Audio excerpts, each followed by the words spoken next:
Fala pessoalzinho, tudo tranquilo? Vamos para mais uma aula agora que eu deixei aqui gravada para vocês. Então eu vou pedir umas coisinhas para vocês. Ó. Se vocês curtirem a aula, não esquece de deixar uma curtida aí no vídeo. Se você ainda não for inscrito no canal, por favor se inscreve, que isso daí vai ser bastante importante para mim e para você. Se ativar as notificações, nota 10, melhor ainda. Se curtir muito o vídeo, posta, manda para os seus amigos, compartilha com seus amigos. E se você tiver alguma dúvida, alguma sugestão, por favor, joga aí nos comentários aí embaixo, que eu vou ter o maior prazer de responder para vocês e até gravar novos vídeos a respeito, beleza? Valeu, galera, bora pro vídeo. A gente viu, antes da nossa última prova, essas duas aulas aqui, ó. Aula 16 e aula 17. A aula 16, ela foi sobre fluxo laminar interno incompressível. Ela é uma aula bastante densa e ela tem muitas informações aqui que são importantes para você entender como que se modela um fluido, pelo menos utilizando aquelas equaçõezinhas que a gente viu de volume de controle e tudo mais, e como que a gente chega em equações aqui que dependem de diversas variáveis e como que a gente resolve essas equações para obter coisas desse tipo aqui, ó, para obter perfil de velocidade média entre as placas, perfil de velocidade pontual entre as placas, ponto de velocidade máxima, que é algo que faz parte do perfil de tensão de cisalhamento no fluido, gradiente de pressão. Então isso daqui serve para vocês poderem entender, para quem quer entender mais em profundidade, o que está acontecendo dentro de uma tubulação onde há fluxo laminar. A parte mais importante dessa aula aqui, tirando obviamente as deduções e tudo mais, é essa última figura aqui, ó, que ela vai dizer para a gente tudo o que está acontecendo dentro de um tubo cilíndrico. Né? Então essa figura aqui, inclusive, ela se repete na aula de hoje. Eu vou colocar lá na aula de hoje de novo. E tem duas coisas dessa figura que são essenciais para o nosso entendimento de hoje. Uma das coisas é essa fórmula da velocidade média no conduto. Então, o que você precisa entender? Você precisa entender que quando o fluido está fluindo aqui no conduto, eu tenho um perfil de velocidades, que é esse perfil aqui. Isso quer dizer que quanto mais longe eu estou do centro, menor a velocidade. Essa velocidade é zero aqui nas extremidades, porque o tubo está parado, né? E eu vou tendo um perfil de velocidade assim, ó. Então você precisa saber que existe um perfil de velocidade, que ele tem essa cara aqui, parece uma parábola, assim, mais ou menos, uma meia elipse, qualquer coisa assim. E outra coisa importante é que esse perfil de velocidade aqui, você consegue traduzir ele em algo que é uma velocidade média ao longo da seção. Então repara, essa linha azul escura tracejada aqui é a velocidade média ao longo da área da tubulação aqui, ao longo dessa seção de área. Então eu tenho pontos onde a velocidade é menor do que a média, eu tenho pontos onde a velocidade é maior do que a média. Se eu fizer a média de todas as velocidades, eu vou ter esta velocidade média, que é esse V barra aqui, ó. Né? Isso é um dos pontos centrais que você precisa entender. A outra coisa que você precisa entender é que quando a gente leva em conta a viscosidade do fluido, invariavelmente, sempre que eu tenho atrito entre as paredes e o fluido, eu vou ter um gradiente de pressão. Então a pressão do fluido ela vai caindo ao longo da tubulação aqui, porque a energia do fluido está sendo dissipada. Lembra? O fluido ele só consegue armazenar energia de três formas: energia cinética, que é na velocidade; energia potencial gravitacional, que é na elevação; e energia potencial de pressão, que é na pressão. Se o fluido está entrando em uma determinada velocidade na minha tubulação, pela lei da conservação da massa, se a seção transversal da tubulação não muda, ele tem que sair na mesma velocidade. Ele não pode sair em velocidades diferentes, ele tem que sair na mesma velocidade. Então, o que vai acontecer? Na energia cinética, eu não consigo mudar a quantidade de energia do fluido. Aqui não tem elevação para eu ter variação na energia potencial gravitacional. Então, o único lugar que dá para tirar energia aqui, que é da onde o fluido vai perder energia é da energia potencial de pressão. Por isso que quando eu tenho fluxo dentro de um cano fechado aqui, dentro de um tubo cilíndrico, eu vou ter uma queda de pressão ao longo da minha tubulação, tá? E essa queda de pressão, ela é linear, né? Ela é uma reta, assim, ela é sempre uma reta. Se a tubulação é reta, a queda de pressão é uma reta também. Então você vai ver a pressão caindo e você consegue, se você dividir essa diferença de pressão pela distância entre os dois pontos onde você está medindo a pressão, você consegue calcular esse dP/dx, que é o gradiente de pressão na tubulação. Beleza. Isso era a parte importante da aula 16, que é do fluxo laminar. A aula 17 é exatamente a mesma coisa, só que para fluxo turbulento. Qual que é a diferença? A diferença é que para fluxo turbulento eu não consigo fazer aquela modelagem do fluxo laminar. Não dá para fazer modelagem nenhuma, né?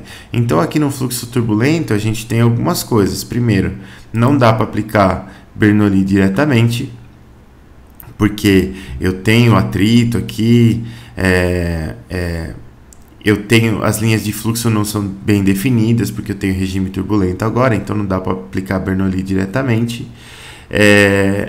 E aí quando eu estiver aqui no fluxo turbulento, eu vou ter algumas outras tensões, não só essa tensão μ/dU/dr aqui, que é a tensão de cisalhamento quando eu tenho fluxo laminar, mas eu tenho um outro termo de tensão aqui, que é esse ρ, U', V'. U' é uma componente flutuante de velocidade na direção do fluxo, e V' é uma componente flutuante de velocidade na direção perpendicular do fluxo, né? Essa barra quer dizer que essas componentes, foi tirada uma média dessas componentes no tempo e multiplicado por ρ, que é a densidade do fluido. Essa tensão aqui é a tensão de Reynolds. Ela só aparece em fluxo turbulento e, mais interessantemente, ela só aparece longe das paredes da tubulação. Próximo das paredes da tubulação ela desaparece, né? Até porque a velocidade ali é baixa e a coisa vai ficando laminar de novo. Bom, então a gente viu essa questão aqui de fluxo turbulento, a gente viu que não dava para modelar diretamente, né? Não dava para fazer aquelas continhas de equação igual a gente fez com fluxo laminar, mas a gente viu que dava para aproximar esse perfil de velocidades por um modelo empírico, que é esse modelinho aqui, e esse modelo é bom para quando você está um pouquinho longe das paredes. Quando você chega muito perto das paredes, esse modelo não vale mais, né? Então, olha só, tem uma distância y sobre r, que y é a distância da parede, r é o raio da tubulação. Então, se essa distânciazinha y for menor do que 4% do raio da tubulação, esse modelo já não funciona muito bem, né? Então, se você, por exemplo, estiver precisando calcular a tensão de cisalhamento do fluido aqui perto da parede, não que seja algo que a gente vai fazer nessa matéria, mas se um dia você precisar, saiba que esse modelo aqui não funciona, você vai precisar de um outro modelo que represente essas tensões próximas da parede, tá? Depois tem algumas continhas empíricas aqui. Para o Reynolds maior do que 20.000, você pode usar essa formulazinha para calcular esse N. O N está aqui no expoente desse modelo, né? E você consegue fazer várias coisas.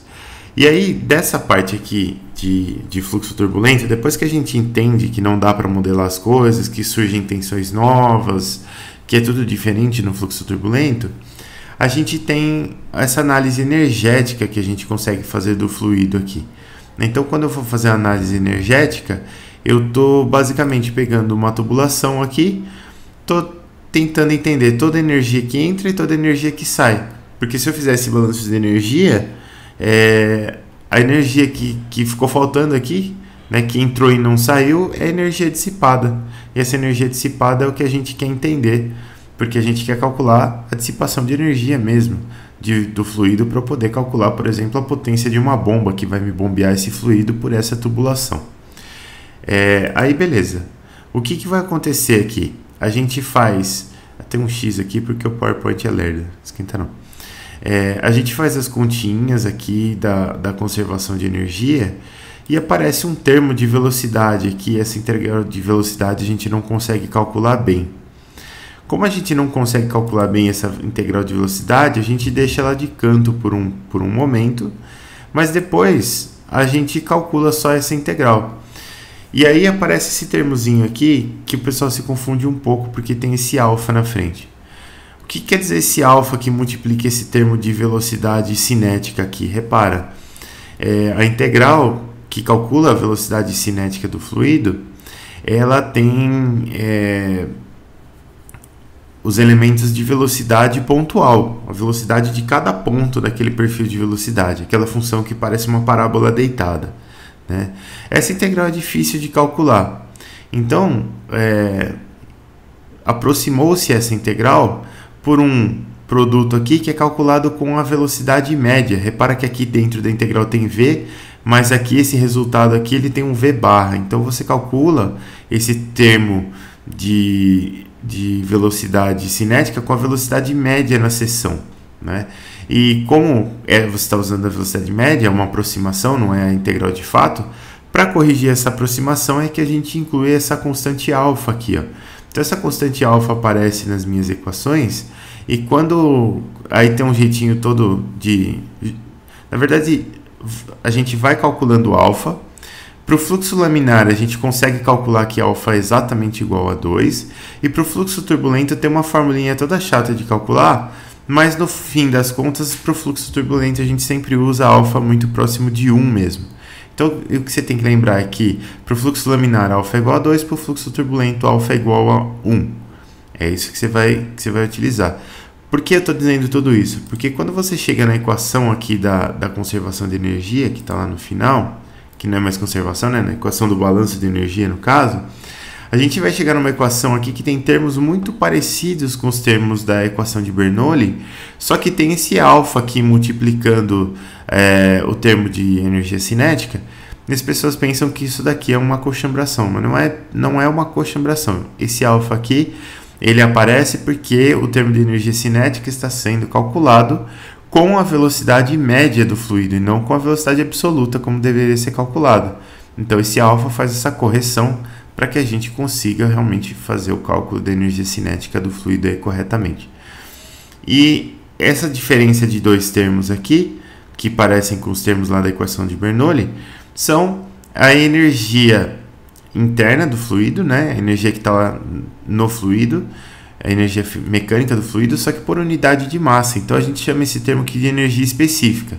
Então eu tenho energia específica em um ponto, menos energia específica em outro ponto, igual a esse Hzinho LT. Esse Hzinho aqui é a nossa perda de carga, né? Então ele é a energia específica que o fluido perdeu entre um ponto e outro da tubulação, e essa energia que eu vou ter que vencer colocando uma bomba ou aumentando um diferencial de elevação, fazendo alguma coisa assim, para que o meu fluido consiga chegar lá na outra extremidade com a velocidade, com a pressão e tudo mais que eu quero que ele chegue. Esse Hzinho ele também pode ser representado com esse Hzão, que nada mais é do que o Hzinho dividido pela aceleração da gravidade. Tá? Tanto faz, só aparece um G aqui embaixo da equação. E no caso do Z, como ele já tinha um G multiplicando, esse G simplesmente some. E aí, né, essa forma aqui de baixo é uma forma que se usava mais antigamente, porque a unidade dessa fórmula aqui é metros. Então você calcula a perda de carga em metros de coluna d'água mesmo. Mas a gente não usa mais, não é mais tão conveniente assim utilizar essa forma aqui, a gente usa mais a forma superior. Bom, isso era o importante da aula de fluxo turbulento.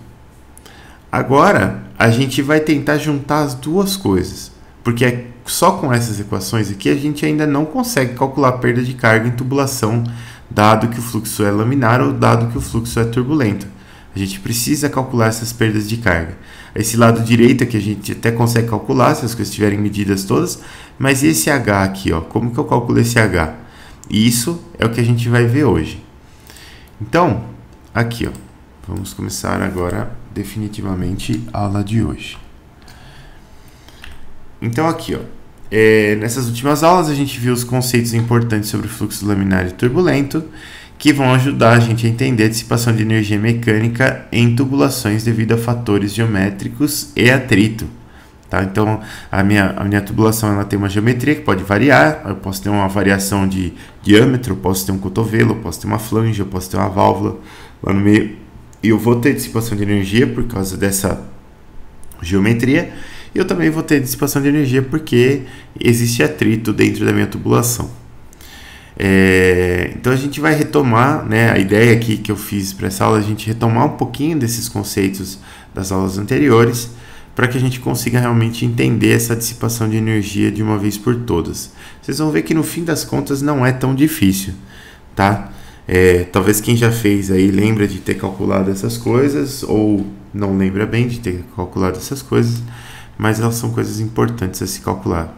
Meio que tudo dessa matéria converge para esta aula aqui especificamente. Então, lá do fluxo laminar, não vou até nem perder muito tempo aqui, porque eu já mostrei para vocês. A gente tem o diferencial de pressão, a gente tem a formulinha para a velocidade média aqui do fluido. Essa velocidade média é importante, porque a gente vai precisar da vazão lá no meio. A vazão ela vem da velocidade média. E basicamente tudo a gente calcula a partir da velocidade média, porque a nossa fórmula de perda de carga ela está em termos de velocidade média e não da velocidade pontual aqui no meu perfil de velocidades. Tá? Mas isso daqui é exatamente aquele slide da outra aula. Eu simplesmente copiei o slide. Depois a gente tem fluxo turbulento. Fluxo turbulento, como que eu sei se o fluxo é turbulento? Eu tenho que calcular o número de Reynolds, eu tenho que ver se ele é maior do que 2.300, se ele for o fluxo é turbulento. Não tem problema, Bianca, tranquilo. Então, se Reynolds for maior que 2.300, o fluxo será turbulento. E se for menor, será laminar. Espertamente, eu nunca vou botar num exercício para vocês um número de Reynolds que dê próximo de 2.300. Né? Porque vocês vão ver depois que quando a gente está próximo de 2.300 tem umas transições e as coisas ficam difíceis. Então, ou ele vai ser muito maior ou ele vai ser muito menor que esse valor aí. Esse fluxo ele está sujeito às tensões de Reynolds, né? Então, tensões de Reynolds, lembra esse termozinho aqui que eu falei para vocês, que aparece lá quando você tem fluxo turbulento. A análise de fluxo laminar não traz resultados condizentes com a realidade quando a gente está olhando para fluxo turbulento. A gente tem perfil de velocidade estimado, então aquelas formulinhas que eu acabei de mostrar para vocês, tal. Perfil de velocidade, ele tem esse modelo empírico, tem uma formulinha aqui para a gente calcular o N para colocar aqui, que ela se baseia no número de Reynolds e tudo mais. Até aí tranquilo. Aí a gente viu essa questão aqui da perda de carga. A perda de carga, a formulinha da perda de carga é essa daqui, ó. A perda de carga, que é a perda de energia específica entre dois pontos da tubulação, ela vai ser essa diferença de energia específica entre dois pontos. Então, eu tenho P sobre ρ mais alfa V quadrado sobre 2 mais GZ para o ponto 2 menos a mesma coisa para o ponto 1. A gente vai ter uma diferença. Se eu quiser fazer esse cálculo com o Hzão, basta pegar esse Hzinho e dividir por G. Então, tudo que está nessa fórmula aqui eu vou dividir por G. E aí, o que você precisa saber sobre o alfa? O alfa, se o fluxo for laminar, esse alfa é exatamente igual a 2, tá? Porque a gente faz as continhas e você consegue calcular esse 2. Eu não fiz a conta aqui com vocês porque eu achei que e a gente ia perder muito tempo, que tem que resolver umas integraizinhas lá, para você ver que esse alfa é 2. Então, acreditem em mim, esse alfa é 2. Aí as pessoas perguntam, pô, professor, mas se eu colocar 2 aqui, vai cancelar com o 2 da energia cinética, aí vai ficar só um V quadrado aqui, mas a energia cinética a gente sabe que é V quadrado sobre 2 o termo, né? É mv quadrado sobre 2, mas eu estou dividindo pela massa, por unidade de massa, então vai ficar V quadrado sobre 2. Como que você explica isso? É aquilo que eu falei para vocês. A gente explica isso porque a energia cinética, calculada com o mv quadrado sobre 2, ela é calculada com a velocidade pontual lá no meu perfil de velocidade. E não com a velocidade média. Aqui a gente está calculando com a velocidade média. Tá? Então, esse termo aqui ele vai ficar só com V quadrado mesmo. Recebi notificações aqui, vou verificar rapidamente.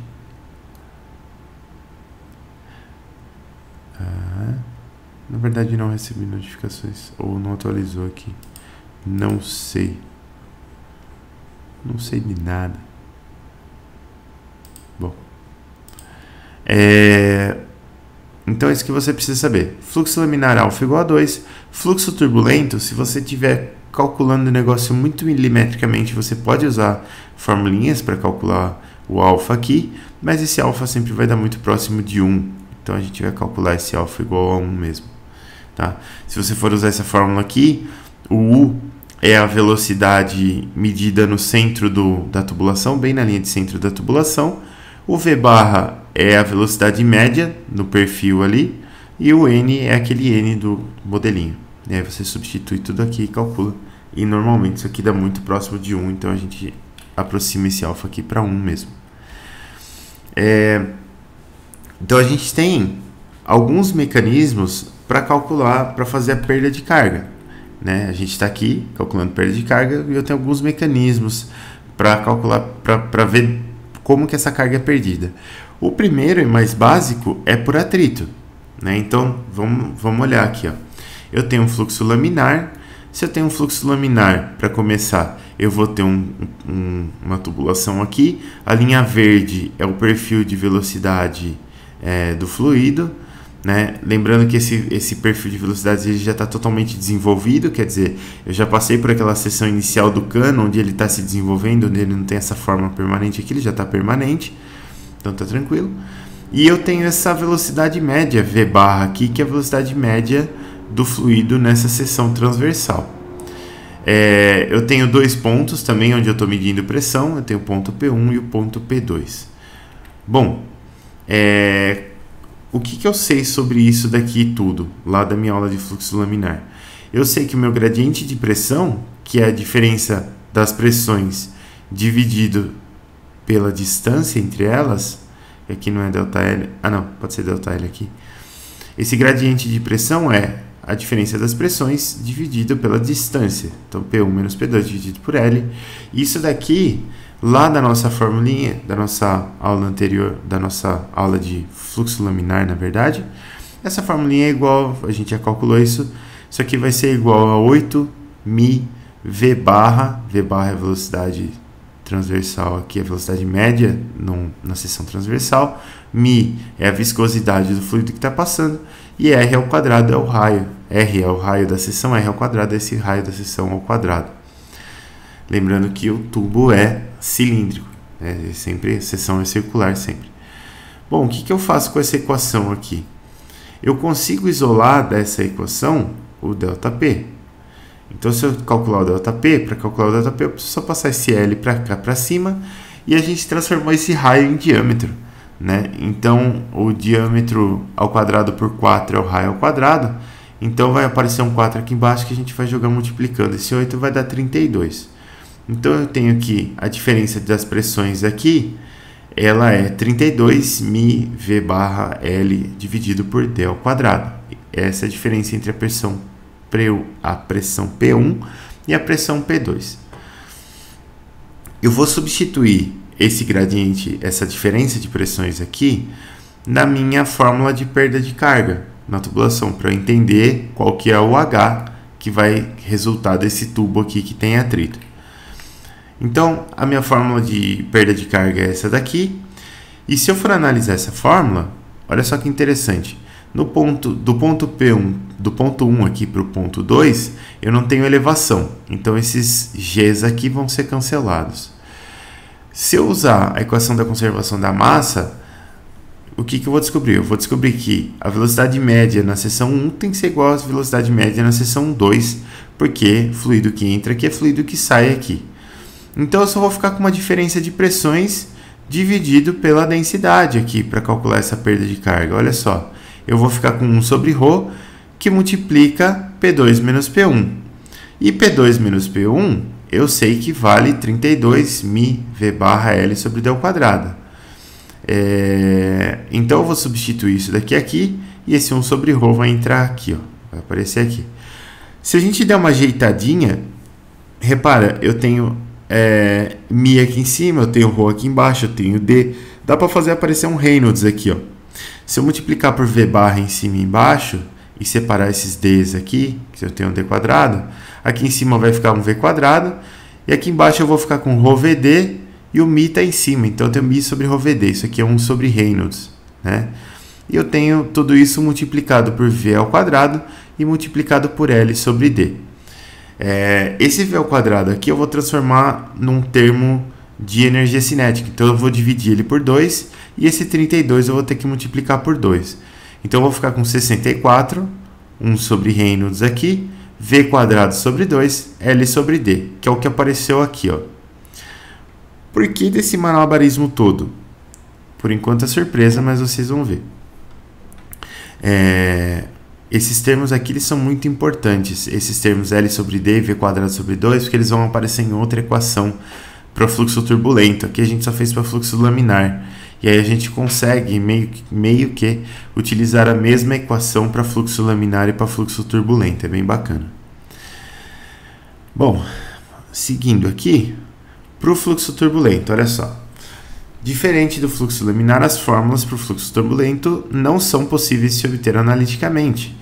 Porém, a gente pode utilizar a análise dimensional, né? Então, por quê? Porque lá no fluxo laminar eu tinha essa formulinha da velocidade média aqui, ó. No fluxo turbulento eu não tenho mais. Eu não sei essa fórmula da velocidade média mais, eu não sei o perfil de velocidade.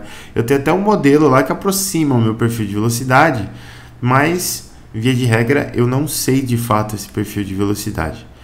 E aí? Aí a gente vai usar análise dimensional agora, hein? Que é o que a gente viu na última avaliação, inclusive. Então a gente sabe que se eu tenho uma tubulação, a queda de pressão nessa tubulação, ela vai ser ΔP igual a P1 menos P2, e ela é uma função dos seguintes parâmetros, né? Então eu tenho lá, a minha tubulação é igual para o fluxo laminar aqui, ó. Uma tubulaçãozinha assim, mesma coisa. E eu vou ter uma queda de pressão aqui. Só que agora o fluxo é turbulento, agora a gente não sabe mais como é que se comporta. Mas a gente pode dizer que essa queda de pressão aqui ela é uma função da velocidade média do fluido, né, na seção transversal do fluido, do comprimento da tubulação, do diâmetro da tubulação, da viscosidade do fluido, da densidade do fluido e desse Ezinho aqui, ó. Esse Ezinho, ele é a rugosidade da superfície interna da tubulação e ela é medida em metros. Então, o que vai acontecer? A minha tubulação, ela tem uma rugosidade interna, e isso que vai me conferir atrito. E eu preciso saber, dada essa rugosidade, o que vai acontecer com o meu diferencial de pressão. Beleza. Se a gente fizer aquelas continhas que a gente estava fazendo lá, você faz análise dimensional desses parâmetros aqui, para você chegar nos grupos, desses parâmetros aqui, você tem que escolher 3 como parâmetros de repetição, e eu escolhi ρ, V barra e D. Por que eu escolhi ρ, V e D? Porque eu já sabia que ia aparecer um Reynolds aí no meio, então você escolhendo ρ, V, D, você já sabe que vai aparecer Reynolds ou 1 sobre Reynolds, né? Tem que aparecer. E foi o meu parâmetro π3 aqui, né, no caso. Então, a gente tem um parâmetro π1, que é um ΔP sobre ρV ao quadrado, π2, que é o L sobre D, esse L sobre D aqui é o comprimento relativo da tubulação, né, é o comprimento dividido pelo diâmetro. O π3 é 1 sobre Reynolds, e o π4 é o E sobre D, que é a rugosidade dividido pelo diâmetro da tubulação. Que esse número aqui a gente chama de rugosidade relativa, tá? Então aqui eu tenho comprimento relativo e rugosidade relativa da tubulação. Então beleza, 1 sobre Reynolds aqui, e aqui eu tenho um termo de pressão que se compara aqui com algo que me parece um termo de pressão de estagnação, tá? Então beleza, o que eu faço com esses 4 parâmetros agora? Lembra lá da aulinha de análise dimensional. Se eu tenho 4 parâmetros, eu posso dizer que um desses parâmetros é função de todos os outros. E a gente estabelece uma relação funcional. A gente, nos nossos exercícios, a gente nunca usou muito essa questão de relação funcional, mas agora vai ser importante. Então, olha só. Eu tenho esse primeiro grupo adimensional aqui, que é o ΔP sobre ρV ao quadrado. E ele vai ser igual a uma função φ, que eu não sei a forma dessa função, que depende desses parâmetros aqui, ó. O π3, eu inverti ele para a gente ficar com o número de Reynolds. Eu posso fazer isso, porque se um número é adimensional e eu inverto ele, ele continua sendo adimensional. e a gente tem comprimento relativo e rugosidade relativa. Aqui atrás, a gente tinha feito uma análise com a perda de carga, e a gente viu que a perda de carga ela era nada mais do que a diferença de pressão dividido por ρ. E a gente tem isso ali de novo, ó. Aqui, a gente tem diferença de pressão dividido por ρ, que multiplica V ao quadrado. Diferença de pressão por ρ é perda de carga. Então, a gente tem a perda de carga dividido pela velocidade ao quadrado é igual a uma função que depende de Reynolds, comprimento relativo e rugosidade relativa. A análise dimensional, ela consegue prever que essa função existe. Ela não consegue prever a forma dessa função, mas ela consegue prever que essa função existe. Então tá aqui, a gente já colocou essa função dessa forma. Agora eu preciso dar umas ajeitadas nessa função aqui para ficar mais conveniente para a gente trabalhar. Primeira coisa que eu vou fazer, eu vou colocar um meio multiplicando esse V ao quadrado aqui embaixo, né? Então eu vou dividir os dois lados aqui por meio. Eu posso fazer isso? Eu posso, porque o número é adimensional, se eu multiplicar ele por uma constante, ele vai continuar sendo adimensional. Então eu multipliquei por meio aqui, e fiz mais uma coisa. O que é essa mais uma coisa aqui?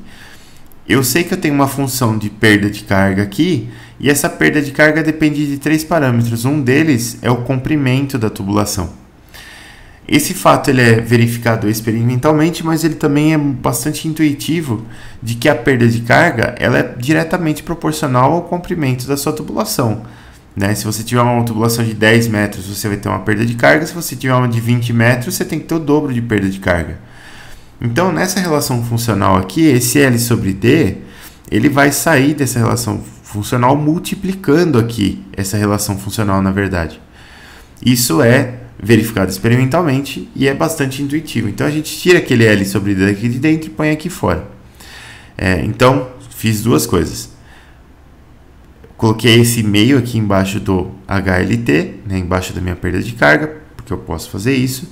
Tirei esse L sobre D de dentro da minha relação funcional e deixei multiplicando uma nova relação funcional, que eu chamei só de filinha aqui, porque isso é perda de carga, do lado de cá a gente tem perda de carga, e do lado direito a gente sabe que a perda de carga ela tem que ser proporcional ao comprimento da tubulação, então faz sentido esse termo aqui multiplicar uma função que seja uma função do número de Reynolds e da rugosidade relativa da superfície. Bom, estamos quase lá. Eu posso passar esse meio V quadrado multiplicando todo mundo aqui, agora. E a gente faz isso. Então, se eu passar esse meio V ao quadrado, que é o V quadrado sobre 2, multiplicando aqui esse termo todo, eu vou chegar em uma função que é muito parecida com algo que a gente já viu hoje. Só que esse termo filinha, Reynolds, filinha, na verdade, que depende de Reynolds e da rugosidade relativa, essa funçãozinha aqui a gente vai chamar de fator de atrito, tá? Então, o que acontece? O fator de atrito, isso é extremamente importante, o fator de atrito da sua tubulação, ele depende do número de Reynolds e da rugosidade relativa. Ele depende só dessas duas coisas. Então, a minha perda de carga, o que ela vai ser? Ela vai ser um fator de atrito que multiplica o comprimento relativo, L sobre D, que multiplica esse termo de energia cinética, V ao quadrado sobre 2. E a gente viu algo muito parecido lá no fluxo laminar. Né? No fluxo laminar, a perda de carga era 64 sobre Reynolds, L sobre D, V ao quadrado sobre 2. No fluxo turbulento, a gente tem que a perda de carga é fator de atrito, L sobre D, V ao quadrado sobre 2. Então, você pode pensar da seguinte forma. Bom, eu tenho um fator de atrito. O meu fator de atrito, se o fluxo for laminar, ele é dado por 64 sobre Reynolds, e se ele for um fluxo turbulento, eu não sei quanto vale. Mas eu sei que ele depende do número de Reynolds e da rugosidade relativa. Beleza? Beleza. Essa era a conclusão. Esse fator de atrito aqui, ó, é o cara que ele vem, você percebe que ele vem da análise dimensional toda, e ele é dado em um diagrama, que é chamado diagrama de Moody, né? E esse cara é central para a gente fazer toda a nossa análise de perda de carga. E o diagrama de Moody é esse cara aqui. Parece cabuloso, porém não é. Tem várias coisas importantíssimas aqui nesse diagrama. Primeira coisa, vamos começar da onde a gente conhece. Vamos olhar quem é abscissa e quem é ordenada. Na verdade, você repara que o fator de atrito, ele depende já de duas variáveis, né? Ele depende do número de Reynolds e ele depende da rugosidade relativa. Então ele é uma função tridimensional, ele é uma superfície. Só que a gente não quer representar ele como uma superfície porque senão ficaria muito difícil de plotar e extremamente mais difícil ainda de você obter informações desse gráfico. Então como que isso é feito? Isso é feito com dois eixos Y. Porque a gente consegue fazer isso com dois eixos Y. Por que a gente consegue fazer isso com dois eixos Y? Isso é mais importante ainda. Porque a nossa análise dimensional conseguiu prever que isso é uma função. Existe uma relação funcional. Então as coisas não se sobrepõem aqui. A gente consegue calcular isso aqui dessa forma, né? Achatando esse gráfico aqui. Então vamos lá. No eixo X, o que eu tenho no eixo X? Famoso velho número de Reynolds. Então a gente tem um número de Reynolds aqui no eixo X. Beleza, ele começa em 1000 aqui. Na verdade, essa escala aqui que está aqui embaixo, ela é logarítmica. Tá? Então você precisa ter muita atenção na hora de ler essa escala. Né? Aqui é 10 ao cubo, 1 vezes 10 ao cubo, 2 vezes 10 ao cubo. Aqui tem 3 vezes 10 ao cubo, então provavelmente aqui é 2,5, 10 ao cubo. 4, 5, 6, 7, 8, 9... 10 vezes 10 ao cubo, que daria 10 à quarta. Então, isso daqui já é 1 vezes 10 à quarta. Aí, 2 vezes 10 à quarta, assim por diante. Uma escala logarítmica, tá? No eixo Y da direita, eu tenho a rugosidade relativa, tá? E no eixo Y da esquerda, eu tenho o fator de atrito. Então, como que eu leio tudo isso? Como que eu faço esse negócio? Vamos lá. Se eu estou no fluxo laminar, o fator de atrito ele não depende da rugosidade relativa, ele só depende do número de Reynolds, né? A função é dada por 64 sobre Reynolds. Então tá aqui, ó. Essa é a reta que define o nosso fator de atrito. Ó, tem o fluxo laminar, F igual a 64 sobre Reynolds. Toda vez que eu chegar no Reynolds menor ou igual a 2300, é isso aqui que eu vou utilizar para calcular o fator de atrito, tá? Ou você pode simplesmente calcular 64 dividido pelo número de Reynolds, que é muito mais preciso do que ficar olhando nesse gráfico aqui. Bom, e se eu estiver no fluxo turbulento? Se eu estiver no fluxo turbulento, o meu fator de atrito ele vai depender da rugosidade relativa e do número de Reynolds. Então, o que eu faço? Primeiro de tudo, eu vou ter que olhar para a rugosidade relativa, tá? Ter que olhar para a rugosidade relativa do material. Olhando para a rugosidade relativa, o que a gente vai encontrar? Eu vou encontrar todas essas linhas aqui, ó. Então eu vou pegar uma linha que representa a minha rugosidade relativa. Eu tenho que, começando de 0,05, o número é pequeno porque eu estou dividindo uma rugosidade que é dada em décimos, centésimos de milímetros, por um diâmetro que é dado em milímetros, centímetros. Então o número ele é pequeno e ele tende a ficar bem pequeno. Então, aqui a gente tem uma primeira linha para a rugosidade relativa de 0,05, né? E ela vai descendo aqui, ó, até 0,001, 0,005. E aqui eu tenho rugosidade relativa igual a 10 a menos 3. Eu tenho 0.0140 aqui, vírgula 001. Isso aqui é 10 a menos 3. Quando a minha rugosidade relativa é muito baixa, o que eu vou utilizar como linha de rugosidade para poder calcular o meu fator de atrito? Eu vou usar essa linha aqui de baixo, ó, a última linha que tem do fluxo turbulento. Lógico, se eu estiver em fluxo turbulento. Mas vamos dizer que o meu número de Reynolds ele é, vamos dizer aqui, 5 vezes 10 à quinta.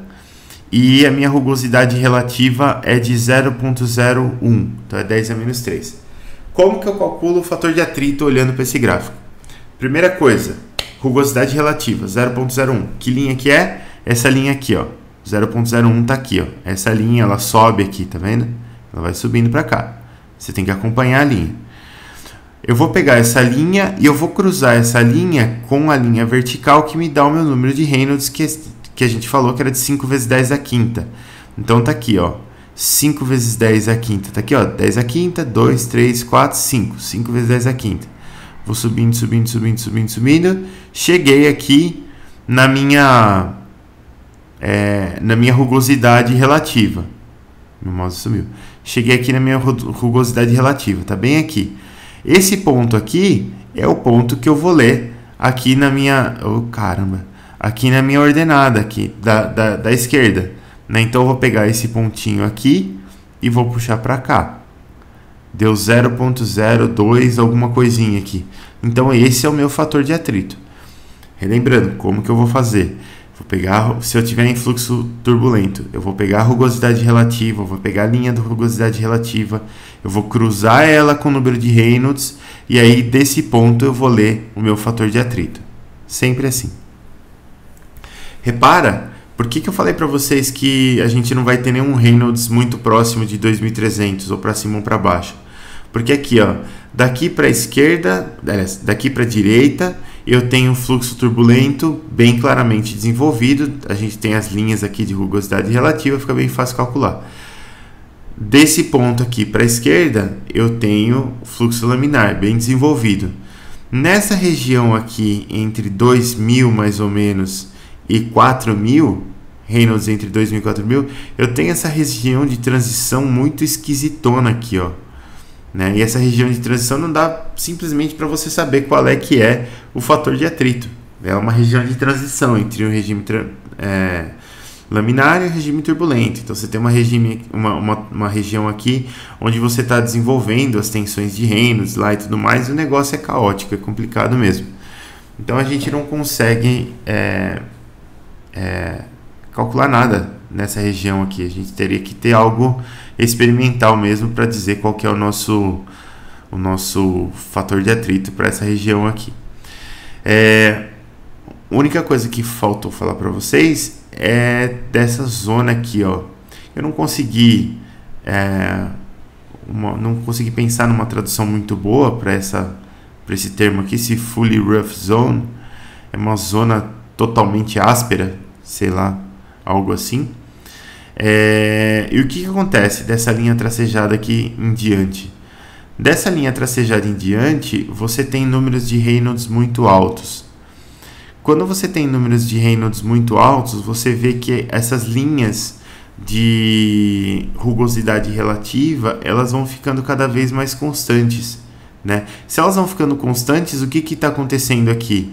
O meu fator de atrito, ele passa a não depender mais muito do número de Reynolds, né? Porque para um número de Reynolds, por exemplo, de 8 vezes 10 à quinta aqui, ó, para essa linha de 0,02, 8 vezes 10 à quinta e 8 vezes 10 à oitava, a gente tem praticamente o mesmo valor de fator de atrito aqui.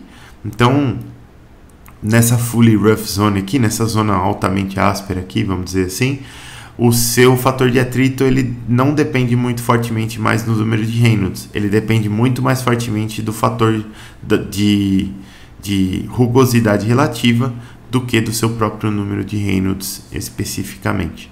Tá? E aí, essa zonazinha aqui é a zona onde o fator de atrito depende dos dois. Depende do número de Reynolds e depende da rugosidade relativa também.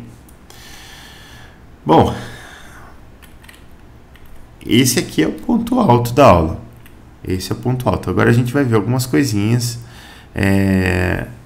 sobre perda de carga, mas isso aqui basicamente é o que a gente precisa. Tá? Tudo vai sair daqui agora. Então vamos lá. A gente tem, para esse diagrama aqui, ó, isso aqui serve para tubulação, tubos, né? A gente tem outros elementos na minha tubulação que são as singularidades, eu tenho cotovelo, eu tenho válvula, tenho outras coisas lá que vão me gerar perdas de carga também. E essas outras coisas que vão me gerar perdas de carga, eu tenho duas formas de calcular a perda de carga de cada uma delas. Eu posso calcular a perda de carga assim, ó, com um coeficiente K experimental. Qual que é a desvantagem disso aqui? A desvantagem é que esse coeficiente K, ele depende do diâmetro da tubulação também. Então, você tem que, se você mudar o diâmetro da sua peça, você tem que ficar recalculando isso daí a todo momento. Alguém vai falar alguma coisa aí, pessoal? Acho que alguém abriu o microfone. Aqui, deixa eu só fechar aqui. Senão acaba me desconcentrando. Então, eu tenho um coeficiente experimental K aqui que eu posso levantar. É possível. Tem uma opção que muta geral, se você quiser, sabia?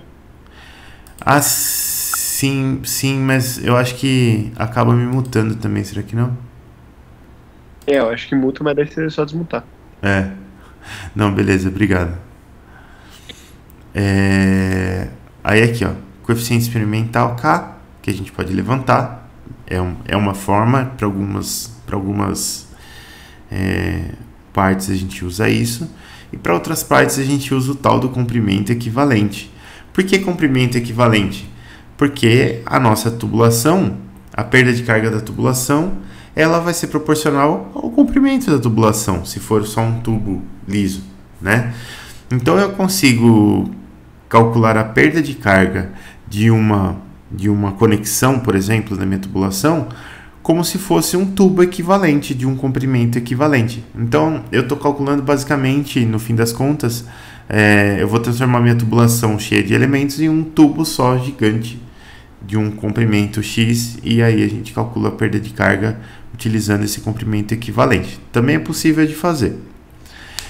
E para outros elementos, para alguns elementos a gente usa o K, para outros a gente usa o comprimento equivalente. Comprimento equivalente é bom porque se você mudar o diâmetro da tubulação, o comprimento equivalente se mantém, né? Então você não precisa ficar levantando um para cada diâmetro diferente. A gente tem alguns tipos aqui de tubulação. Então primeiro a gente vai falar de entradas, né? Para as entradas, eu tenho 3 tipos de entradas basicamente. Eu tenho uma entrada arredondada, bonitinha aqui. Essa entrada arredondada, ela é a que vai me dar menos perda de carga, menor perda de carga. Então você tem uma relação entre o raio aqui desse arredondamento e o diâmetro da sua tubulação. E aqui você sabendo a relação entre o raio e o diâmetro, você consegue calcular quem? O K experimental lá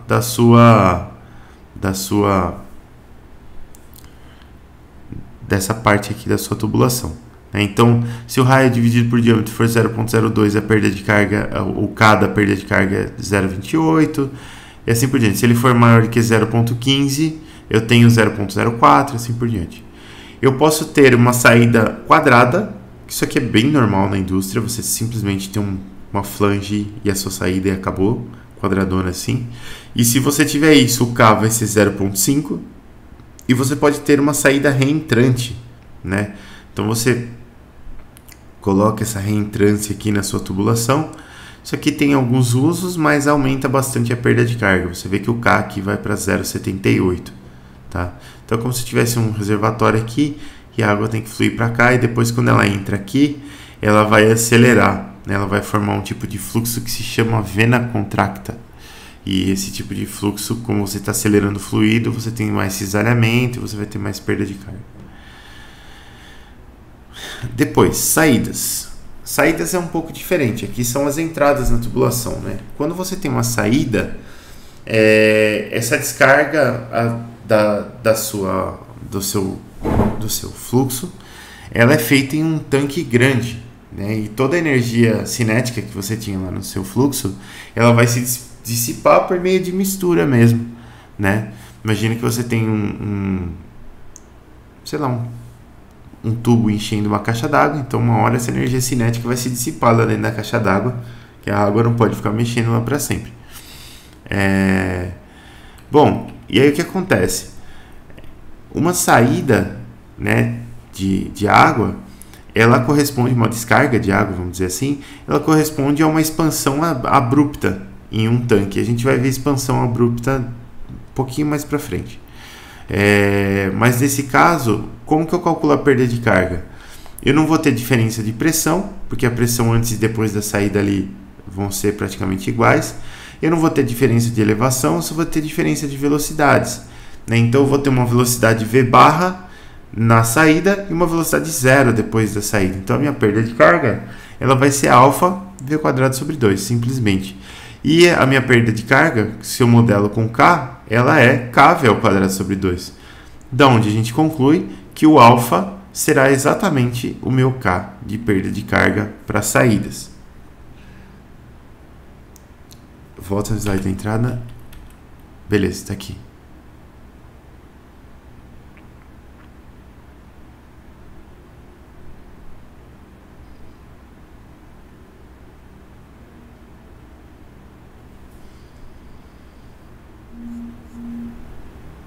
Opa, de nada. Beleza, então para saídas a gente sabe que o K vai ser igual ao alfa, né? Então lembra lá, fluxo laminar alfa igual a 2, fluxo turbulento alfa igual a 1. Opa. No diagrama para laminar, basta só olhar o número de Reynolds. Exatamente, quando o fluxo é laminar, lá no nosso diagrama de Moody, ó, é uma reta aqui, ó, e essa reta é dada por 64 dividido pelo número de Reynolds. Então, sem estresse, é só olhar, é só calcular 64 dividido por Reynolds mesmo, sem olhar para a rugosidade relativa aqui, ó.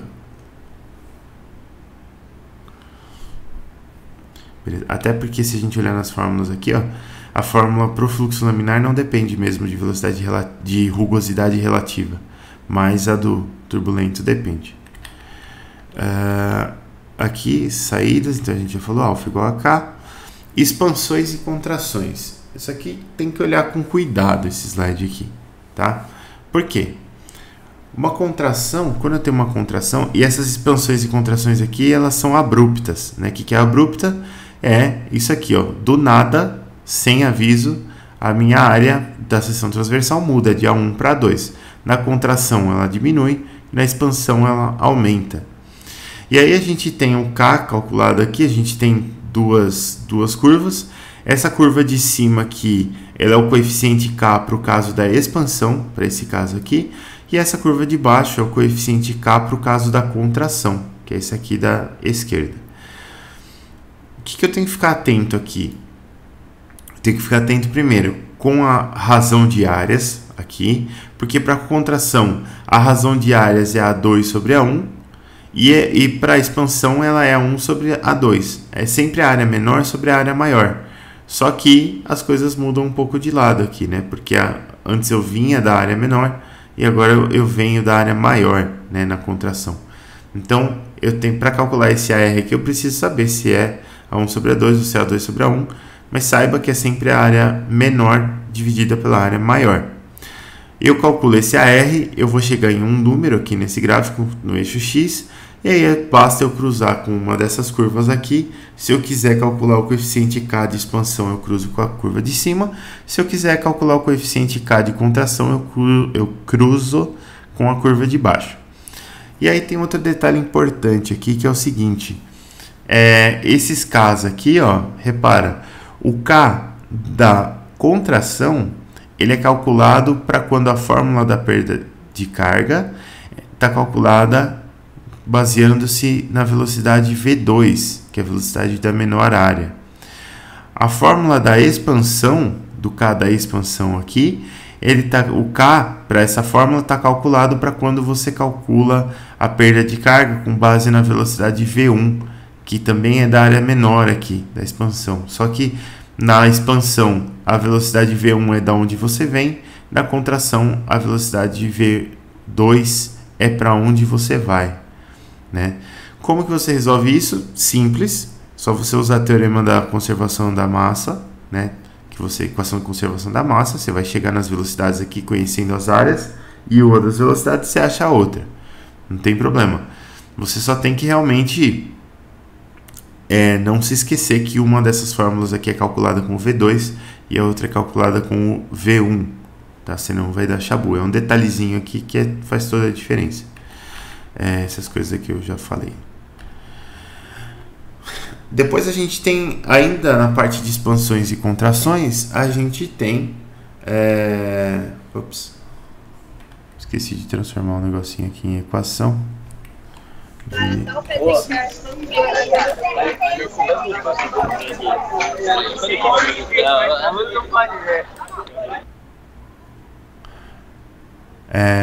Deixa eu ver essa mensagem aqui. Já respondi. Ainda dentro de expansões e contrações, agora a gente está falando de expansões e contrações não abruptas, né? E quando elas não são abruptas, a gente tem esse ângulozinho aqui, ó, né? Vamos dizer que isso daqui é um bocal, então a gente tem um ângulozinho aqui.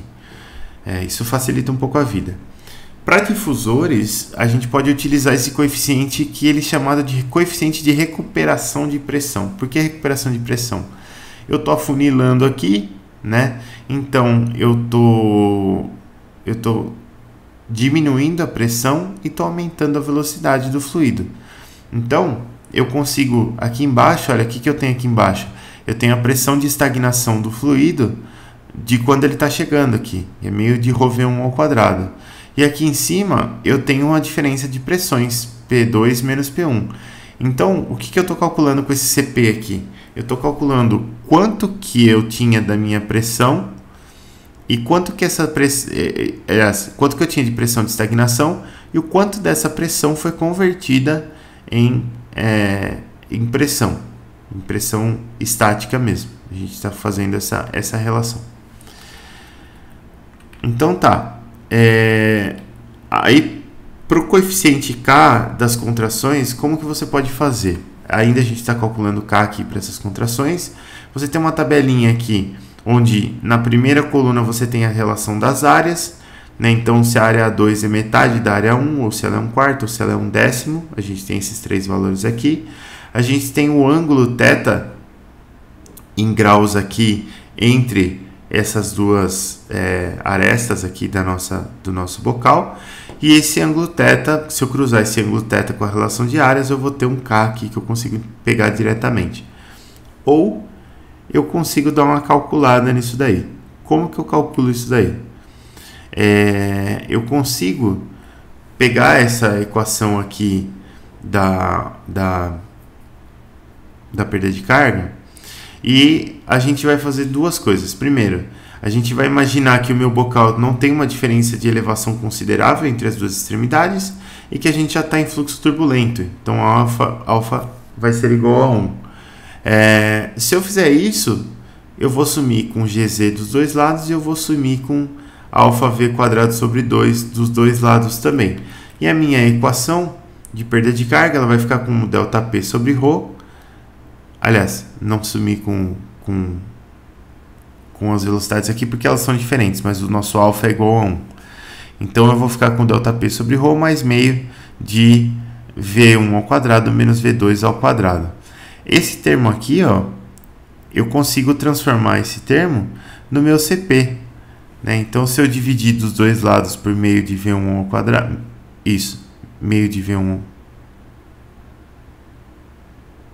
ao quadrado, é isso mesmo. Surgiu um ρ de bobeira aqui, ó. Esse ρ não está aqui. Aqui. Shift F5. Agora sim. Se eu dividir os dois lados por meio de V1 ao quadrado, esse termo aqui, esse primeiro termo, ele vai se tornar o menos CP, que está aqui. Aqui, como eu dividi por meio, esse meio sumiu. Como eu dividi por V1 ao quadrado, esse termo aqui virou 1, está aqui. Como eu dividi por V1 ao quadrado, esse V2 ao quadrado virou V2 sobre V1 ao quadrado aqui. E essa diferença, essa razão aqui, V2 ao quadrado sobre V1 ao quadrado, ele repara que V1A1 é V2A2, porque eu tenho o teorema da conservação da massa no meu bocal. Então eu consigo escrever essa relação de velocidades aqui numa relação de áreas, né? Por que eu estou dando essa volta toda? Porque quando eu remultiplicar esse termo todo por meio de V1 ao quadrado, eu vou conseguir calcular a perda de carga com relação a esse termo aqui, que vai ser o meu novo K. Olha só, multiplicando por V1 ao quadrado sobre 2, de novo outro lado, a gente tem lá aquele termo que a gente acabou de calcular. 1 menos A1 dividido por A2, tudo isso ao quadrado, menos CP. Isso daqui tudo vai ser o meu termo K, que é a minha perda de carga do difusor. Então, se eu usar essa fórmula aqui, eu consigo calcular a perda de carga de um difusor, né? Essa perda de carga de 1 menos a diferença de áreas aqui é uma perda de carga que a gente chama de ideal. Só que eu tenho esse CP aqui também, que é o meu coeficiente de recuperação de pressão, que ele vai depender da geometria do seu bocal. e ele vai entrar aqui como uma redução na perda de carga, né? Se você calcular ele direitinho, ele vai entrar como uma redução aqui. Então você vai ter esse K aqui como 1 menos A1 sobre A2 ao quadrado menos CP. Beleza. Depois, para dobras e joelhos, né? Dobra na tubulação é algo assim, uma deflexão, e joelho é uma curva não muito fechada.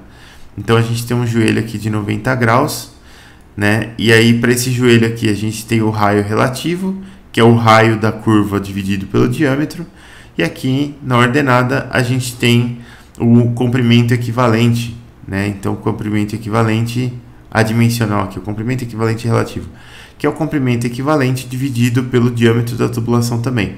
Então, se eu pegar essa curva aqui, eu consigo calcular rapidamente o comprimento equivalente de uma curva de 90 graus. Para uma deflexão, a mesma coisa, só que em vez de olhar para o raio relativo aqui embaixo, a gente olha para o ângulo de deflexão aqui, que é esse ângulo em graus aqui que você dobrou a sua tubulação, e com o ângulo de deflexão você consegue imediatamente pegar um comprimento equivalente adimensional aqui, que é o nosso L sobre D, onde o L é o comprimento equivalente dessa junção aqui. Aqui sem segredo nenhum. Depois a gente tem alguns outros elementos onde a gente tem o comprimento equivalente adimensional dado direto, né? Então a gente tem para válvulas 100% abertas vários tipos de válvulas aqui com comprimentos equivalentes dados. A gente tem também para tipos de conexão, então para cotovelo 90 graus, meu comprimento equivalente, que é o L sobre D, vai ser de 30, cotovelo de 45, 16, retorno ao ciclo fechado 50, T. O T é interessante porque o T tem duas situações. Se você está passando pelo fluxo direto, imagine que você tem um T e você está passando direto para ele. Ele tem um ramalzinho lateral, mas você está passando de uma extremidade na outra sem fazer curva dentro do T ali. Então, o comprimento equivalente vale 20. Se você está entrando por uma lateral e descendo pelo ramal, então o seu comprimento equivalente do seu T vale 50. Bom, tudo dado aqui. Isso daqui, na hora de calcular, a gente vai pegar essas tabelas e utilizar. Depois, falando um pouquinho de bombas, ventiladores e sopradores, bem rapidamente. Bomba é algo que serve para bombear líquidos, ventiladores e sopradores é algo que serve para bombear gases. Então a gente vai chamar tanto bomba quanto ventilador e soprador de bomba. E a bomba ela serve justamente para a gente vencer a resistência imposta pelo atrito na tubulação. Então eu consigo calcular a potência de bomba. A potência de bomba ela é calculada por esse termo aqui, ó. Eu tenho uma energia fugiu a palavra, uma energia específica na descarga da bomba. Se eu subtrair essa energia específica na descarga da energia específica na sucção da bomba, eu vou ter uma diferença de energia aqui que foi o que a bomba injetou. E lembra que essa energia é específica, ela é por unidade de massa. Então, se eu multiplicar essa energia específica, essa diferença de energia específica pelo meu fluxo mássico aqui, que é M ponto, né, minha vazão mássica, eu vou obter a potência da bomba. Então, a potência da bomba é M ponto, que multiplica a energia específica na descarga menos a energia específica na sucção da bomba. Beleza. Eu consigo calcular algo como se fosse a perda de carga da bomba, só que ao contrário, porque a bomba ela injeta energia, né? Então, a gente teria tipo um ganho de carga da bomba. Que, para fazer isso, dá uma olhada na equaçãozinha que é muito parecida com H, é só passar esse M ponto dividindo o W ponto aqui, que é a potência da bomba. Então, esse ΔHB aqui, ele seria o ganho de carga da bomba, que é o ganho no sentido de que é o oposto de perda de carga, né? Então, eu estou injetando energia no fluido, estou aumentando a energia interna, estou aumentando pressão, estou aumentando velocidade, estou aumentando elevação, estou aumentando. Então, essa energia, esse ganho de carga da bomba, ele vai ser dado pela potência da bomba dividido pelo fluxo mássico, que é dado por essa diferencinha aqui de energias específicas. Beleza. E aí, o que acontece? Em muitos casos, o diâmetro de sucção de entrada e de saída são iguais, né? Então as velocidades de entrada e saída são iguais, e se os alfas forem iguais também, que normalmente são, você some com os termos de velocidade aqui, e a diferença de elevação entre as duas extremidades da bomba, entre a sucção e a descarga, é bem desprezível, ela é bem pequena.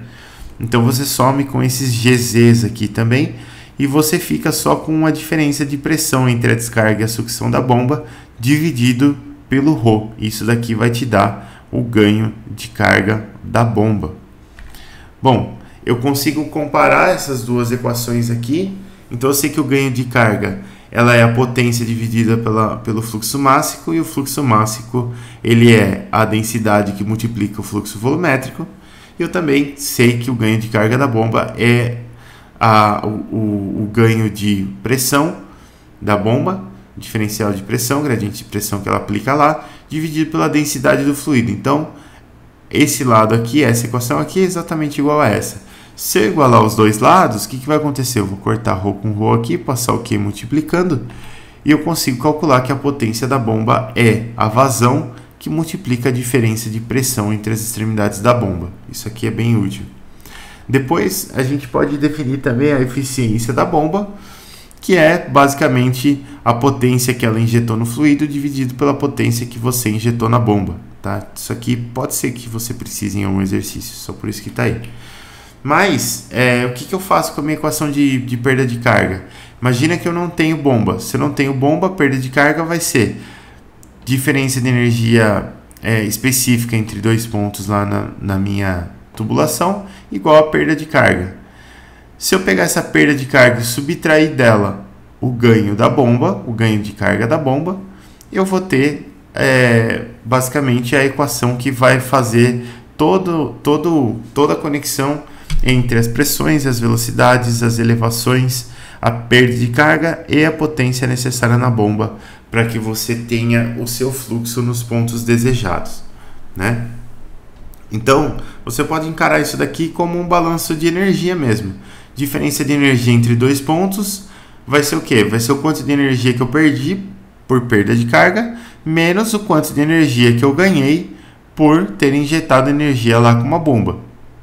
Beleza, é isso aqui. E para finalizar, algo que vai ser útil para a gente, cálculo para dutos não circulares. Então a gente pode ter dutos de seções quadradas, por exemplo, ou seções retangulares, que é muito útil e muito comum, principalmente em refrigeração, né, em ar-condicionado, essas coisas. E você consegue utilizar todos esses cálculos que a gente fez para dutos circulares se as dimensões não forem muito exageradas, né? Então, por exemplo, numa seção retangular, a relação entre a altura e a largura, né, a relação entre dois lados congruentes ali não pode ser maior do que 4 vezes, senão o negócio fica muito achatado, aí a conta não vale mais. Mas se for algo próximo de um quadrado, por exemplo, ou assim, retângulo, não muito exagerado, as contas ainda vão funcionar bem, desde que, como diâmetro, você use algo que a gente chama de diâmetro hidráulico. O diâmetro hidráulico de uma tubulação é definido por isso daqui, ó, 4 vezes a área da seção transversal dividido pelo perímetro da tubulação. Lógico, se você fizer isso daqui para uma tubulação de seção circular, o diâmetro hidráulico vai dar exatamente igual ao diâmetro da sua tubulação. Mas se você fizer para uma outra tubulação que não seja circular, você consegue calcular um diâmetro hidráulico equivalente. Com esse diâmetro você consegue fazer todas as continhas que a gente precisava fazer.